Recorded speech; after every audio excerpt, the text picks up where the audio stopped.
వాసన గుర్తుంచుకోని తండ్రి ఆశే దాగుందిగా. చిక్కి చితికిన విత్తనంలో ఓ వంశవృక్షమే దాగుందిగా. తరతరాల చెమట చుక్కలు లాల పోసెను భూమికే. బాధ్యతగా కొనసాగినాదో నైవేద్యమేగా స్వామికే. పేగు బంధమే ఊరికున్నది తెలుసుకుంటే స్వర్గమే.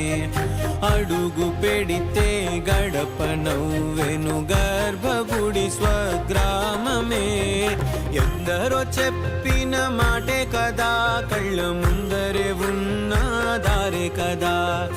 తొందరే ముందన్న తీరొద్దిక, కష్టపడ్డోడికే దైవం తోడుండదా.